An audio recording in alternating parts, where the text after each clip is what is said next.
क्या आपको पता है गंगा कैसे शिव की जटाओं में बंधी और क्यों? यह कथा केवल एक पौराणिक प्रसंग नहीं बल्कि भारतीय आध्यात्मिक चेतना, प्रकृति संतुलन और करुणा के गहरे अर्थों से जुड़ी हुई है।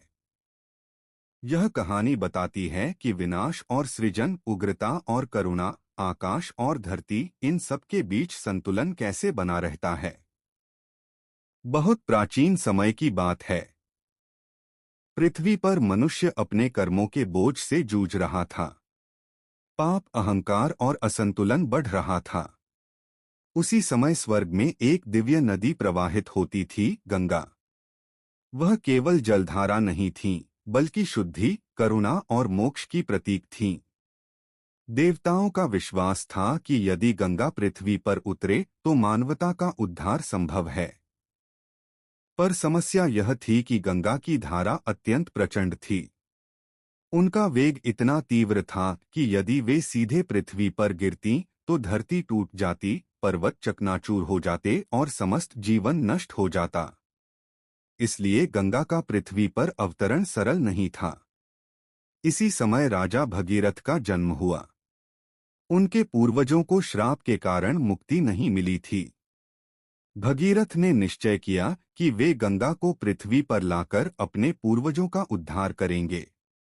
उन्होंने वर्षों तक कठोर तप किया, पहले ब्रह्मा को प्रसन्न करने के लिए और फिर शिव को।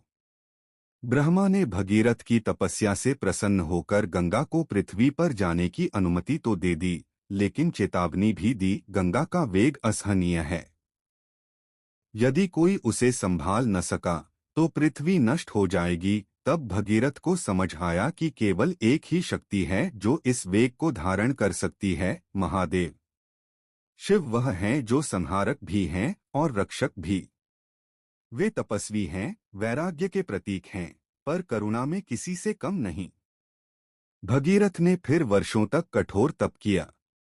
अंततः शिव प्रसन्न हुए।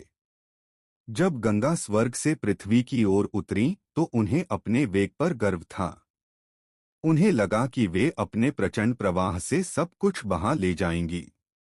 यह अहंकार था, शक्ति का अहंकार। उसी क्षण शिव ने उन्हें अपनी जटाओं में धारण कर लिया। शिव की जटाएं साधारण केश नहीं हैं। वे तप, समय, ब्रह्मांडीय ऊर्जा और आत्मसंयम का प्रतीक हैं।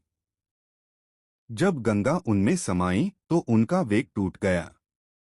जटाओं की घुमावदार संरचना ने गंगा के प्रचंड प्रवाह को असंख्य छोटी छोटी धाराओं में बांट दिया। इससे उनका उग्र रूप शांत हो गया। यही कारण है कि कहा जाता है, गंगा शिव की जटाओं में बंधी।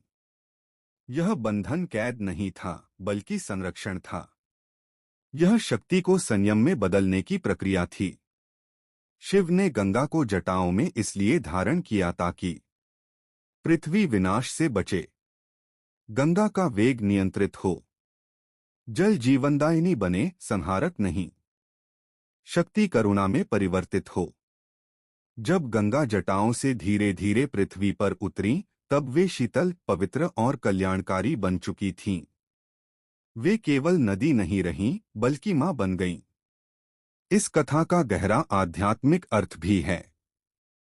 गंगा मन की चंचलता का प्रतीक है, तेज बहती हुई, अस्थिर। शिव की जटाएं ध्यान, संयम और साधना का प्रतीक हैं। जब मन को संयम और ध्यान में बांधा जाता है तब वह विनाश नहीं करता, बल्कि जीवन को शुद्ध करता है। इसीलिए योग और साधना में कहा जाता है कि विचारों की गंगा को शिव की जटाओं में बांधो, अर्थात मन को अनुशासन में रखो। गंगा का पृथ्वी पर आना केवल भौतिक घटना नहीं थी। यह करुणा का अवतरण था। जहां जहां गंगा बहती है वहां जीवन फलता फूलता है। खेत हरे होते हैं, नगर बसते हैं और मनुष्य को मोक्ष की आशा मिलती है। शिव और गंगा का संबंध पति पत्नी के रूप में भी समझा जाता है।